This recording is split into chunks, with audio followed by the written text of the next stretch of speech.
এক সময় ওই এলাকায় একটু দুর্ভিক্ষ দেখা দিল। তখন তারা মিশরের দিকে যাচ্ছিলেন খাবারের সন্ধানে।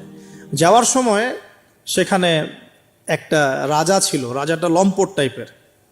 লম্পট রাজা বোঝেন কিনা, যারা নারীর নেশা খুব আর কি, যে মেয়েকেই দেখে তাকে তুলে নিয়ে যায়। এগুলো নতুন পাপ না, ইতিহাসে যেগুলো দেখতে এখন যেগুলো হচ্ছে এগুলো হিস্ট্রিতে ছিল, আগেও ছিল। কোরআনে এগুলো সবগুলোকে কেন ব্যাখ্যা করা হয়েছে? কারণ শেষ জামানায় শেষ নবীর উম্মতে এগুলো সবই হবে। শেষ নবীর উম্মতের সময় এই সবগুলো রিপিট হবে, কারণ আল্লাহ পাক সব জানিয়ে দিয়েছেন আমাদেরকে কি হয়েছিল আগে। আমরা হচ্ছে সামারি, পাপের সামারি। সারা ওয়ার্ল্ডের যত পাপ ছিল এগুলো সামারাইজিং করা হয়েছে, এই উম্মত হবে এগুলো উম্মতের মধ্যে। এই জন্য আল্লাহ পাক সতর্ক করেছেন বারবার। এখন এই রাজা সারা আলাইহিস সালামের দিকে চোখ দিল। এখানে আমাদের দিনী বোনদেরকে একটা মারাত্মক নসিহত করতে চাই। এটা আমি পড়ছিলাম যখন গত 3 দিন থেকে, আমি 2 বার এখানে পড়তে পড়তে থেমে গেছে। সারা আলাইহিস সালামকে যখন কিডন্যাপ করা হয়েছে তখন দুটো কাজ হয়েছে এখানে। এক, ইব্রাহিম আলাইহিস সালাম সাথে সাথেই তিনি নামাজে দাঁড়িয়ে গেছেন। ইব্রাহিম আলাইহিস সালাম কি করেছেন? নামাজে দাঁড়িয়ে গেছেন। আর সারা আলাইহিস সালামের দিকে যখন হাত বাড়াচ্ছে এই আপনার লম্পট বাদশা, সারা আলাইহিস সালাম সময় চেয়েছেন যে আমি নামাজ পড়ব, আমাকে নামাজ পড়ার ব্যবস্থা করে দেয়া হোক।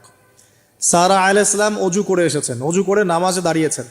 দাঁড়িয়ে 2 রাকাত নামাজ পড়ে আল্লাহর কাছে দোয়া করেছেন, আল্লাহুম্মা ইন কুনতা তা'লাম, হে আল্লাহ আপনি যদি জানেন, আল্লাহুম্মা ইন কুনতা তা'লাম, হে আল্লাহ আপনি যদি জানেন যে ইন্নী কদ আহসানতু ফরজি ইল্লা যাওজি, আমি আমার লজ্জাস্থানকে হেফাজত করে রেখেছিলাম, সতীত্বকে কখনো নষ্ট করিনি, শুধু আমার স্বামীর হক আমি স্বামীকে দিয়েছি।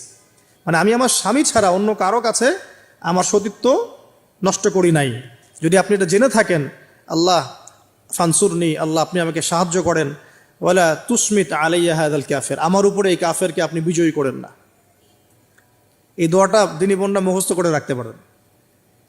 কারণ অনেকেই চলতে ফিরতে উঠতে বসতে অনেক রকম হ্যারাসমেন্টের শিকার হন। যদি আপনি সতীত্ব রক্ষা করে চলতে পারেন তখন আল্লাহর কাছে দোয়া করবেন, আল্লাহ আপনি যদি জেনে থাকেন আমি আমার সতীত্ব রক্ষা করেছি, আমি অনেস্ট, আমি আমার সতীত্ব রক্ষা করেছি, কারো সামনে আমি আমার সতীত্ব নষ্ট করি নাই, আল্লাহ আপনি এই জালেমের এগেনস্টে, এই কাফের এগেনস্টে, এই ফাসেকের এগেনস্টে আমাকে সাহায্য করেন। এই দোয়া করার সাথে সাথেই এই বাদশার হাতটা অবশ হয়ে গেছে, হাত আর আগাচ্ছে না, হাত প্যারালাইজ হয়ে গেছে।